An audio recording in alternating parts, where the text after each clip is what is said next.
Assalamualaikum warahmatullahi wabarakatuh. Saya Alman Anang Prasojo akan mempresentasikan case-based learning dari materi atau mata kuliah Artificial Intelligence dengan mengambil tema jaringan syaraf komputer dengan subtema itu Convolutional Neural Network yang berjudul Cat and Dog Classification.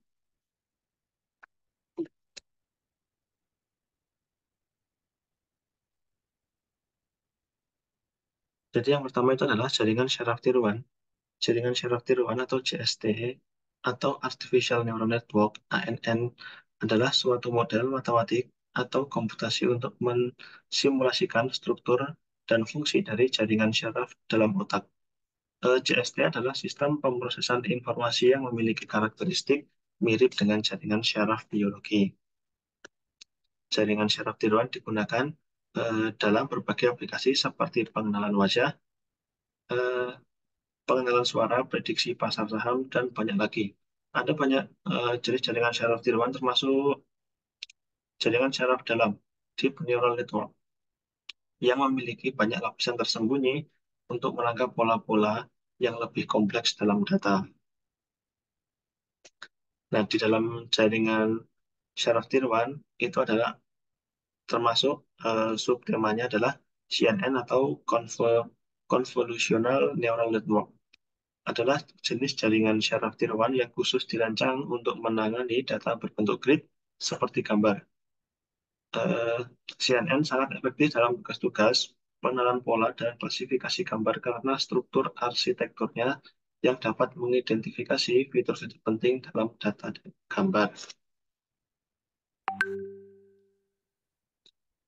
CNN sendiri memiliki tiga fungsi utama, yaitu adalah pengenalan gambar, yaitu mengidentifikasi objek dalam gambar seperti mobil, orang, hewan, dan lain-lain.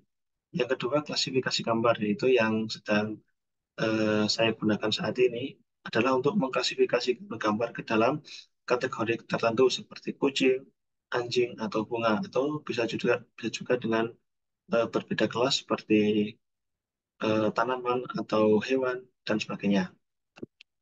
Yang ketiga, fungsi CNN adalah sebagai deteksi objek, mendeteksi dan memetakan objek dalam gambar seperti wajah, mobil, atau pedestrian.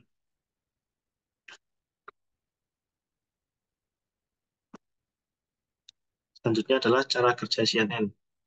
Cara kerja CNN itu yang pertama adalah input. Gambar yang akan diklasifikasikan diberikan sebagai input ke CNN. Lalu yang kedua adalah melewati convolution plus ReLU. Konvolusi plus ReLU ini adalah operasi konvolusi pertama yang digunakan untuk mengekstrak fitur dasar dari gambar seperti tepi dan bentuk. Operasi ReLU kemudian digunakan untuk mengaktifkan neuron yang memiliki nilai positif dan menetapkan nilai nol pada neuron yang memiliki nilai negatif. Proses ini diulangi beberapa kali dan mengekstrak fitur yang lebih kompleks. Selanjutnya melewati proses atau tahap pooling. Pooling adalah operasi mengurangi ukuran fitur yang diekstrak dengan mengambil nilai maksimum dan rata-rata dari area kecil. Hal ini membantu mengurangi kompleksitas komputasi dan mengurangi risiko overfitting.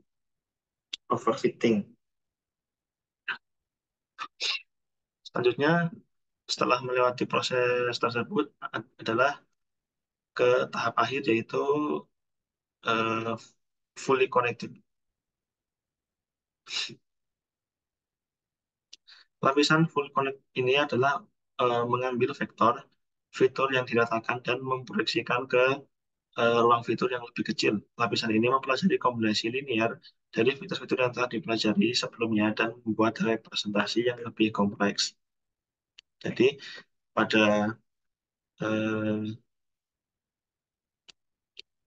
dengan bisa diambil kesimpulan itu ketika kita sudah melakukan input gambar yang akan kita lakukan klasifikasi berdasarkan kategorinya, itu setelah dilakukan input mereka akan melewati proses yang convolution dan pooling ini yang dinamakan feature learning. Nah, ini kalau di dalam program itu yang mengolah eh, feature learning ini adalah TensorFlow atau library TensorFlow. Nah, setelah melewati proses feature learning ini akan dilakukan klasifikasi. Klasifikasi tersebut bisa berdasarkan jenisnya atau bisa berdasarkan kategori kelasnya atau bisa berdasarkan mereknya. Tergantung kita ingin mengklasifikasikan gambar ini adalah akan dikategorikan sebagai apa. Nah, di dalam dataset ini saya memasukkan ada sekitar 4.000 training data yang eh, di dalamnya itu adalah 4.000 kucing dan 4.000 anjing training data.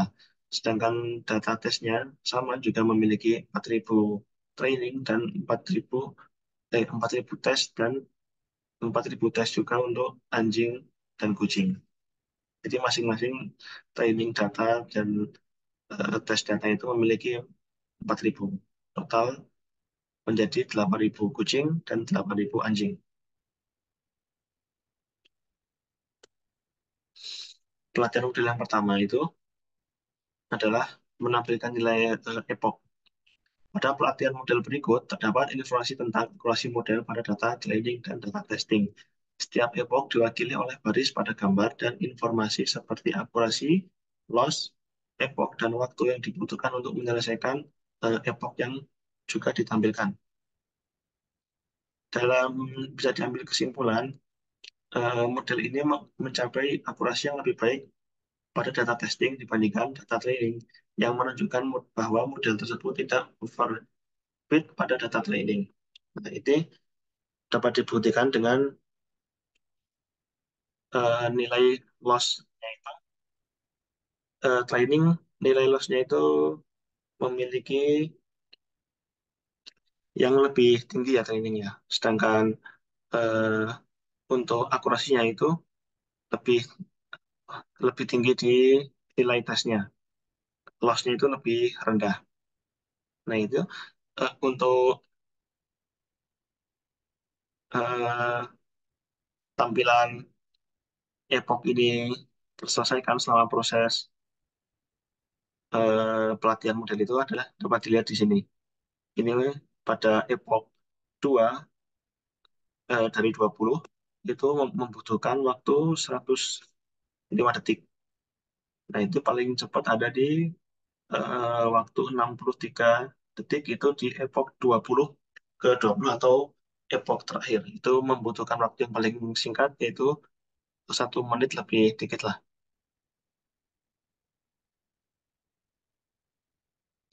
Nah, untuk yang kedua ini adalah pelatihan model untuk menampilkan grafik. Nah, kalau yang pelatihan model pertama tadi adalah menampilkan data berdasarkan nilai atau angka, yang di sini ditampilkan dalam bentuk grafik. Dan pada eh, grafik ini dibuat dengan ukuran 20 kali 20. Pada subplot pertama, grafik menggambarkan kerugian pelatihan train loss dan akurasi pelatihan train akurasi menggunakan warna merah dan kuning dengan label yang sesuai. Pada subplot kedua, grafik menunjukkan kerugian pengujian dan akurasi pengujian dengan warna hijau dan magenta. Nah, di sini dapat diketahui bahwa tadi dengan pelatihan model yang sebelumnya sesuai ya. Ini dari mulai epoch yang pertama hingga epoch kelima itu train loss-nya itu cukup eh, tinggi ya. Saat nilainya itu 1. Sedangkan di mulai dari epoch ke-5 hingga ke epoch 6 hingga ke 20 itu mengalami kestabilan yaitu epoch apa train loss-nya itu berada di nilai 0, di bawah 0,3.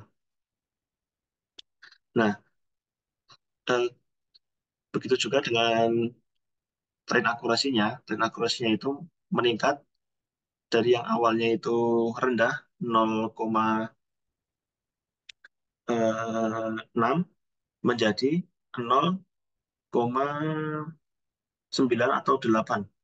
Itu bahkan hampir eh, menyentuh angka nilai akurasinya itu 1. Nah, begitu pula dengan akurasi dari database-nya itu tidak jauh berbeda dengan yang lainnya, namun lebih tinggi akurasi dengan data yang tes.